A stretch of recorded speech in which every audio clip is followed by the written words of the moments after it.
Okay, so we're going to go ahead and start. Welcome to Earned Value Easy. It says historical status drives future forecast.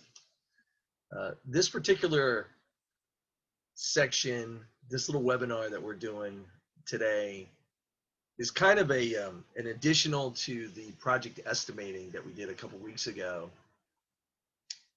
And all of this ties back to the very first thing, which was dashboards and robots. So going back to the very first webinar that we did, dashboards and robots, we've been talking about the team of the future and intelligent assistance. And this particular section, which I teach in almost all the project management courses that I teach, there's usually some piece of information that is about earned value, is probably one of the most misunderstood concepts. And yet, because I guess the way PMI presents it and the way a lot of people present it, it can be very complex to try to figure out how to do it. But really what we're about is just trying to understand the basic value of earned value, the benefit, I should say, of earned value,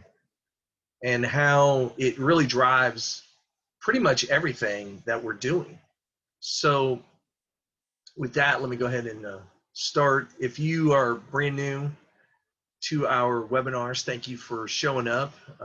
These are hosted by the IIBA of Tampa Bay. That's our partner. And my name is Richard Frederick.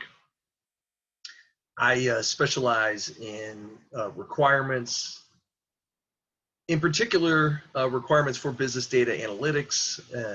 Why? Because, well, number one, requirements are hard. I always say it every time I see this slide. All these groups are trying to figure it out. Nobody's mastered it yet. So we're going to continue to chip away at it. I teach a specialized version of requirements for business data analytics.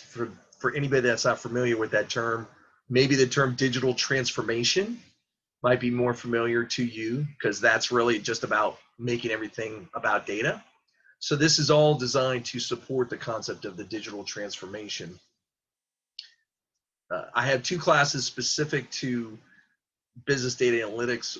These are both practical, hands-on, applied type of classes. These aren't the theory classes where you go and you just learn theory. These are actual, hey, you walk out of there and you have real skills that you can apply right away. The requirements class follows the traditional elicit, analyze, document, validate approach of requirements. We call it the 4 fingers of requirements.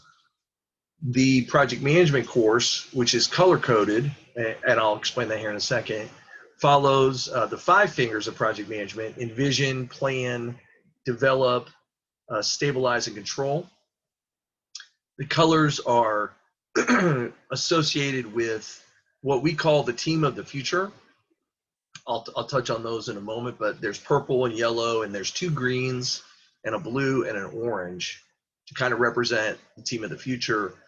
This also is a traditional project management class. The difference is if you look closely at the content, and both of these can be used as a discussion guide. If you're ever running a meeting about any kind of data projects, if you print both of these out, it'll help you sort of make sure that you've got your whole mindset wrapped around what's going to be necessary to implement a business intelligence project, any kind of data mining project, any sort of data science project. These 2 slides or piece of paper are designed to help you do this correctly.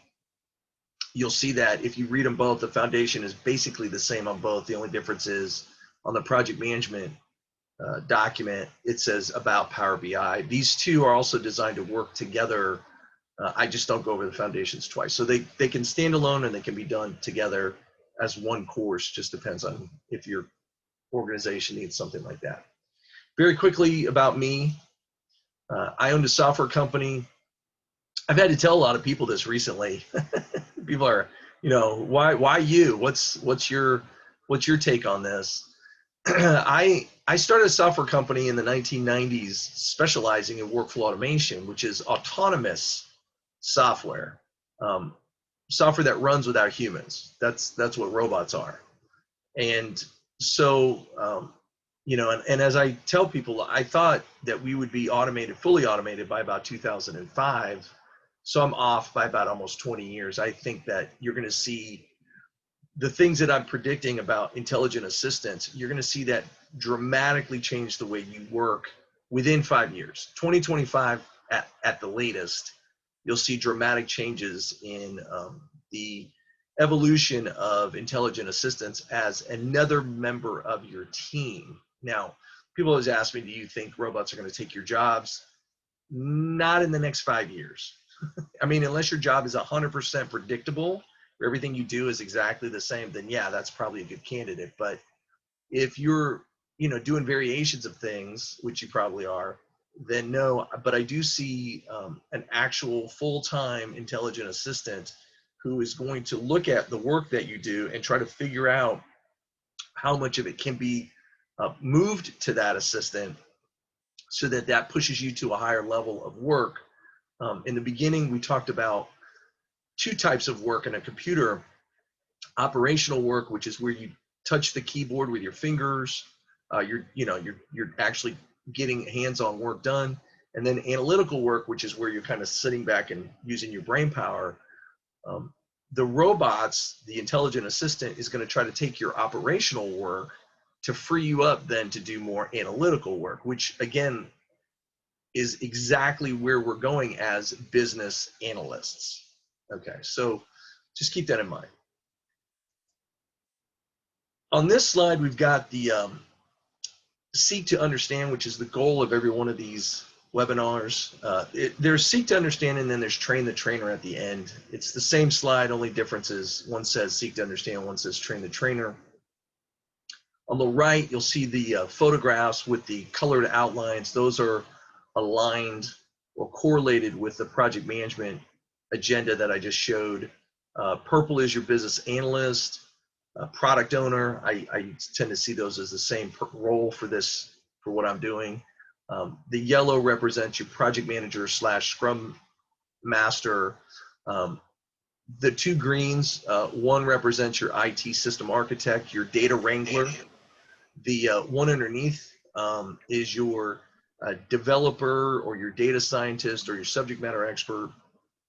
Underneath that is my QA test. And at the bottom is the lady in blue, that's Cortana, that represents intelligent assistance. And intelligent assistance, as we mentioned, is going to be used to help do predictive analytics. Okay, so in the session under estimating, we talked about really the 3 levels of planning. We went from the first discovery, what's called discovery, and within discovery we had expert judgment and we had story points, those 2 concepts. Then we went into the planning concept, the planning phase of the 3 phases of planning, and we talked about bottom-up estimating and analogous estimating. And then finally, under what we call definitive planning, which is really kind of the final stage of planning, we talked about parametric estimating and Monte Carlo analysis. What this particular section is to recognize that, and I tell this to everybody, the purpose of a plan is actually to measure actual. And it's really interesting because when you teach project management courses or you teach any class where there is a plan concept, most people view the plan as a to-do list. And I'm not saying that it's not, it is a to-do list, but it's more than a to-do list. And that's the challenge is your goal is to set up a plan so that you can use it as a baseline for measurement. I mean, that's really the bottom line, is that a plan needs to be a baseline for measuring. And so there's planned values, which on this slide, you'll see it says setup, status, and forecast. And the planned values are in blue. So it says budget at completion and planned value. And by the way, those are the same thing. I'll talk about that in a moment. And then it says, so those are your plan concepts. So when you're planning, like when you're laying out a work breakdown structure, or you're going through increment 0 and you're building a roadmap, the blue is what you're doing. You're doing your planned values, and when you add it all up, that gives you your budget at completion. When you go to execute the work, that's a separate value. And the work that you get accomplished is called earned value. And the cost of that work is simply called actual cost. So in this particular section, we're going to be teaching you what I call the 3 fingers. Again, I always like to use the hand because it's easy to remember, of earned value. There's setup, there's status, and there's forecast. And if you can remember it that way, it'll enable you to work on these projects at a much easier and faster pace. So setup is the information that you need to get up front, the information you need to have in order to do status. Status, and we're only going to talk about 2 types of status for this particular exercise, but status represents all of your key performance indicators. So whatever your management objectives are, whatever your KPIs are, whatever terminology that they use, that's what status is. And in this particular instance, we're going to talk about schedule performance indicator, which is how we doing on our schedule, and cost performance indicator, which is how much money are we spending, how are we doing on our cost. Now, in the agile world, we don't really look at cost. So I'm going to throw out this kind of caveat and say that what I'm about to show you doesn't necessarily, it can work in any environment. So let me just tell you that. It's driven based on dollars. So if your organization isn't looking at money, that's going to affect you. But the other thing that you need to keep in mind is that even though it's numbers driven, it's not as precise as you might think. So again, that's something I want to make sure that everybody understands, is that these terms, these concepts, they're algorithms in the sense that they're formulas, but really what they are is they're rules of thumb. So when a forecast comes from a status, the accuracy is only as good as the data that you put into it. So again, it's that garbage in, garbage out concept. So if your data is not very good going in, then your forecast isn't going to be very good coming out. But without status, you can't do forecast, which means you can't do predictive analytics. So, which is really interesting. So I go into organizations and I'll talk to them about planning, and they'll say, oh yeah, here's our project plan. And they'll show me the plan, and they'll show me a detailed work breakdown structure, or whatever their roadmap is, or all their transactional items that they have in their plan. And then I'll say, okay, so show me how you account for your work. And they go, oh, we go to this time management system or this timekeeping system, and we track our time against generic budget codes. And the problem is that is a disconnect in how to actually figure out whether your plans are working or not. And it's very common for institutions to have really 2 separate sets of way that they track data about their projects. One is transactionally to-do list, and the other one is generic cost performance information. That doesn't help your institution get smart over time. I'm just going to tell you right up front. To train the intelligent assistant, it has to know specific to the actual to-do list. It can't look at your budget codes and then try to connect it back to the actual to-do list or transactions. All of that has to be in the same repository. So all the data has to work together. So just keep that in mind as we go through this. The other thing I want to point out is you can't do forecast without schedule, or excuse me, without status, and you can't do status without actual data. So the plan exists to act as a baseline for measurement, and then you measure against that plan. Now, when we talked about project estimating, I pointed out that when you first do an estimate, if you've never done before, it's custom. And so that estimate isn't going to be as accurate as something that you've done over and over and over again, which is a parametric estimate or an analogous estimate. The more you can put your data in a repository, the more you can estimate based on parametric estimating, the more accurate your forecasts are going to be. Why? Because you got a history of data for the machines to go back and analyze. And so I can't stress that enough, which is, again, it all comes back to data. So companies right now, or institutions right now, are trying to transition into this future world, but they haven't really thought through how all these pieces fit yet. So there's still a lot of humans that are connecting the dots, which again, if that's happening in your shop, then you're not really a candidate for intelligent assistance. So the idea that you're going to deploy digital transformation kind of falls apart because your institution isn't set up to really embrace it. And that's something that, you know, if you're part of that team, that's something that, again, these slides and these webinars, that's designed to help you get through that. All right. So what I want to do is, we showed this previously, this slide, and I just kind of want to talk about something known as variance. And all of this earned value EZ is really just, in the accounting world, is simply called variance analysis. And variance is simply the difference between actual and plan. Okay, so plan is where you thought you were going to be. Actual is where you ended up. Most institutions, you know, start at a planning level at the top and they kind of work their way down. And the organizational plan kind of starts at the very top with vision and mission and goals. Those are these questions that people ask. Vision is what do you see? Mission is who do you serve? Goals are what do you want? Without really spending a lot of time on this slide, I just wanted to kind of reiterate that. Once you've identified your goals, and generally goals are things like we want to be the best, nothing that's real specific. Institutions then have to convert those we call vague generality goals into meaningful specifics, which are known as objectives. So the way that they do it is they establish a baseline of performance, and usually they do that through some kind of a survey or a measurement. They benchmark. When they get their data back from their benchmark, that then gives them the ability to create objectives. Hey, where do you want to go? And the measurements on how, you know, like for example, we want to be the best of the best of the best. That's not real specific. So maybe they go measure their customers. Turns out that 50% of their customers are happy with them, which means that 50% aren't, which creates an objective, increase customer happiness. And they're going to, that's their objective. And their measurement would be a customer happiness indicator, again, a KPI or an objective that they can measure against.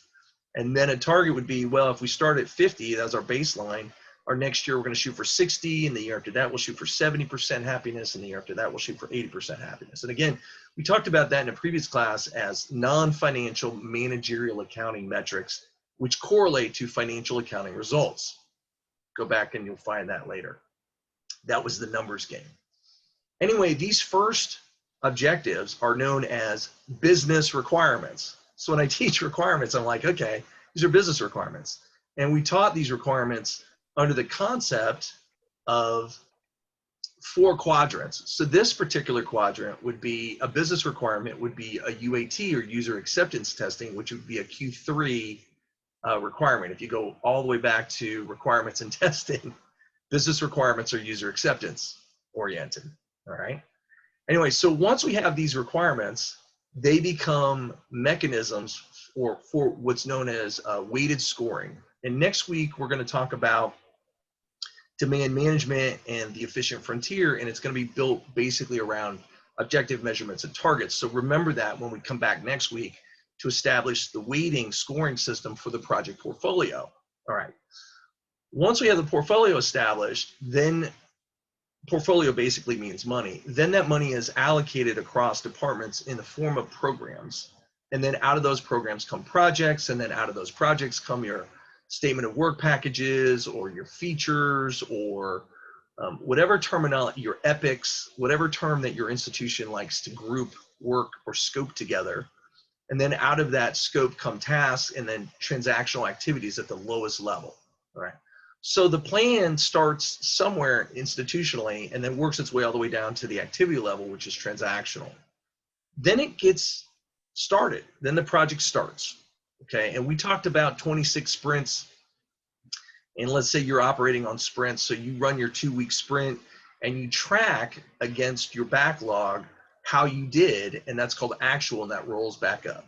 Okay, and then the difference between actual and plan is known as variance, and you'll see the word variance in bright red over the, you know, the diagram, and then to the right there's a big red box. And it says actual divided by plan equals 1, that means there's no variance. So the light on the dashboard is green. Oh, so this is where the dashboard lights come from. Absolutely. Actual divided by plan, let's say it's less than 1. Let's say it goes 0.99 to 0.90, whatever. light turns yellow, actual divided by plan less than 1. Let's say it's 0.89 and below, light goes red. And those numbers are set up by your institution. So your institution establishes what its range of values are going to be for when the lights change color, green, yellow, red. Okay, that's how we drive the dashboard. Okay, now. Wait. Yeah. Question? No? Oh. Classic project versus project, I'm reading Bob's thing, versus product disconnect or engagement versus solution, as I refer to the agile waterfalls on target as well. Oh, okay. Okay. So what I'm going to do now is I'm going to walk you through the way I teach this for, like, if you're trying to pass a test and I have to teach you how to remember the formulas, this is a very simplified version of a very complex set of formulas that I set up to try to get people to sort of embrace how earned value actually works. Okay, so you'll see some items that are highlighted. And I remember I said there's 3 parts. So we're going to work through the 3 parts. Each slide, one slide represents setup.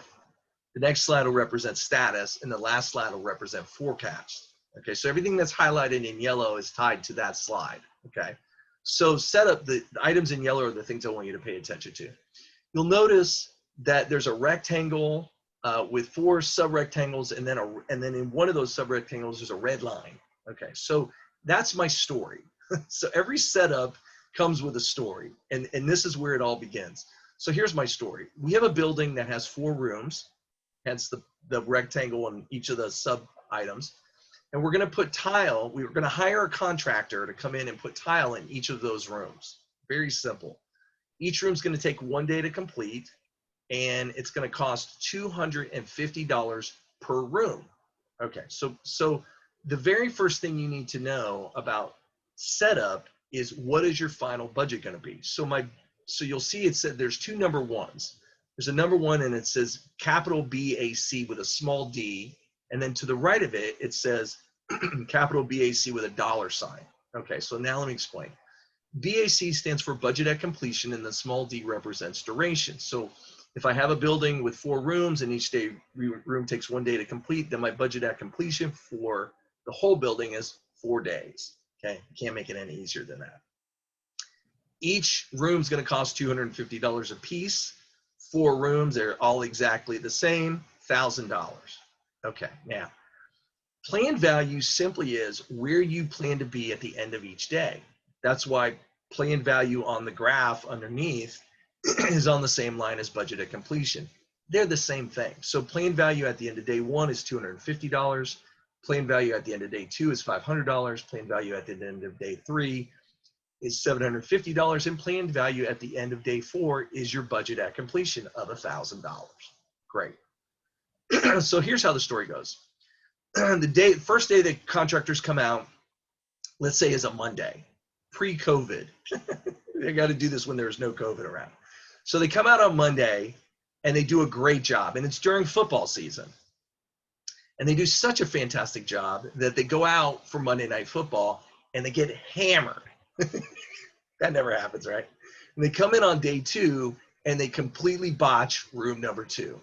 Okay, so that at the end of day 2, instead of having 2 rooms complete at $500 of planned value, they have a room and a half complete, which is an earned value of $375, meaning they got $250 for day 1, they got $125 for day 2, that's $375. So that's how much work they got done, okay?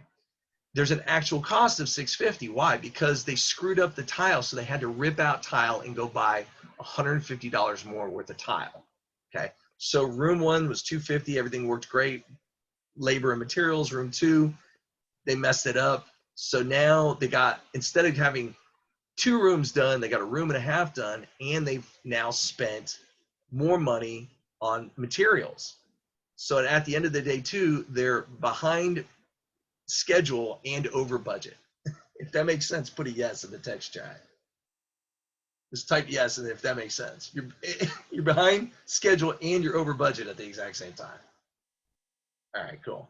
At least Karen gets it. Okay, that information in and of itself is called the setup. All right, and in order to run one of these calculations, You've got to know where you plan to be, and you got to know where you're actually at. And that's why it's important that you plan. The purpose of a plan is to measure actual. So you got to have both. Now, what does setup do? Setup drives what's called status. And for the example, we're going to use two status formulas. So you'll see 5 and 6. There's numbers 1, 2, 3, 4, then it's 5, 6, and then it's 7 and 8. Okay. So 5 represents your schedule performance index. And the formula is earned value divided by planned value, which is 375 divided by 500 equals 0.75. And then 6 is your cost performance index, which is, how you're doing on your money. And it's earned value divided by actual cost, which is 375 divided by 650 equals 0.58. Now, you look back in the box in the red, the big red box, and it says actual divided by planned less than 1 equals. Well, 0.75 and 0.58. Anybody know what color that would be based on what's in the box? 0.75 or 0.58? Somebody give me a color. Bright, screaming red. And that's what would show up on your dashboard or your executive's dashboard, assuming they were accounting for the data in real time or near real time, like 24 hours or later. There's a whole other story about that, but I don't have time for that. I can do that later. But suffice it to say that this is where the colors on the dashboard come from, right here. This is it. So you got your plan data, you got your actual data. Once your actual data shows up, it then allows you to generate status. And it's for any key performance indicator that you've got in your institution.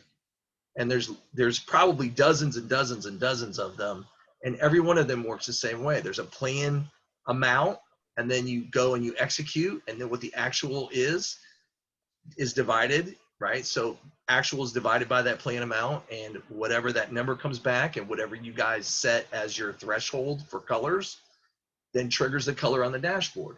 And that's it. That's the big thing. And okay. Now, why is that important? Well, this is why it's really important. Why it's really important is this. With those numbers, and only with those numbers, can you now actually do forecasting. And it used to be, and I remember people used to talk to me about forecasting back when I didn't understand this. And I thought forecasting was you just licked your finger and stuck it in the wind, or took a dart and threw it at a wall, or, because no one had told me this. And again, many, many, many years ago, come to find out that no.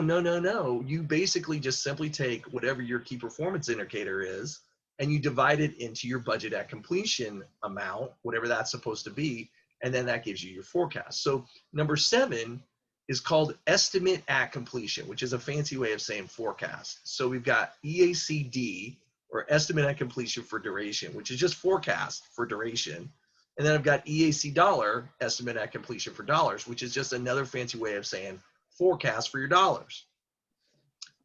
So what that is you take whatever your budget was. So for duration, it was, BAC of 4 days divided by an SPI of 0.75. So if I take 4 days and I divide it by 0.75, what comes out is that if I stay on the track and I don't make any modifications, if I just keep heading on the way I'm going based on where I'm at the end of day 2, okay?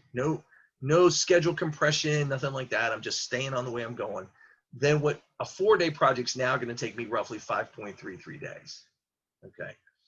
With the estimate at completion or forecast for dollars, I take $1,000 and I divide it by 0.58, and I say, hey, at the end of day 2, based on where I'm at right now, if I just keep going on the same path and I don't make any adjustments, now I'm looking at spending $1,724 for a $1,000 project.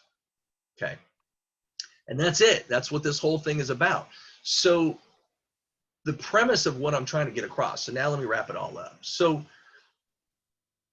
the underlying mechanism of every single metric on what they call a stoplight dashboard, every single one runs this same way.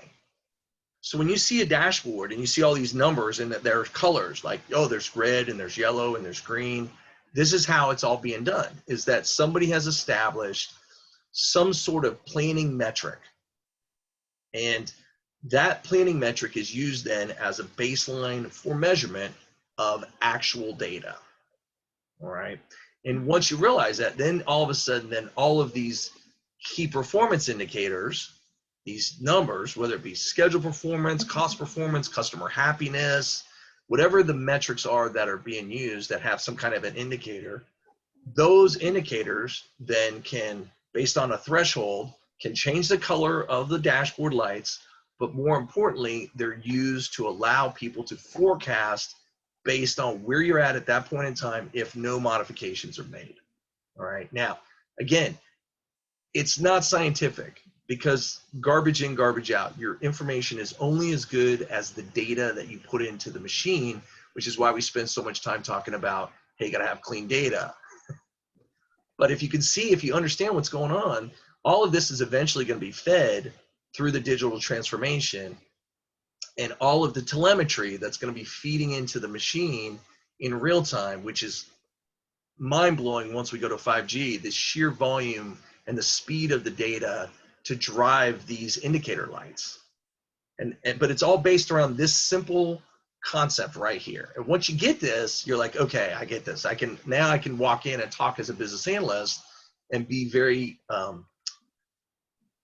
confident that when I'm talking to my CFO or whomever, I have a pretty good handle on, how to explain or understand what it is that they're looking for, and then I can trace this all the way through the system. And that's really what I teach in the requirements course and in the project management course, is how to do this. Now, all these courses are train the trainer. If this is the first time you've ever come to this, everything I teach is open source. Everything is standards based. Feel free to share it with anybody that you need. If you need a hard copy of this, let me know. Let me go down here. If you are on LinkedIn and you're not connected to me, please reach out and connect to me. Just let me know that you're on this webinar, and I'm happy to, actually honored to be a member of your network. If you would like a hard copy of this particular slide deck that we just did, you can send me an email to rfrederick.pmp@gmail.com. There's also, the recording will be up online here today as soon as I get it done. It takes a while to process and I got to get it up there. But I'll get the recording up there either today or tomorrow. It just depends on what I got going on here after we've finished. And then if you're interested in learning more about the classes that I teach, please feel free again to reach out to me. If you are not a member of Meetup or Tampa Bay IIBA, please join our group. It doesn't cost anything. We'd love to have you. We do these every week, and hopefully they're of value. So, are there any questions before we wrap it for the day? If you got any questions about what we just talked about, don't be shy. No questions. All right. All right. Karen, good luck on your PMP. And we will go ahead and stop the meeting here. See everyone next week. Thanks for coming out.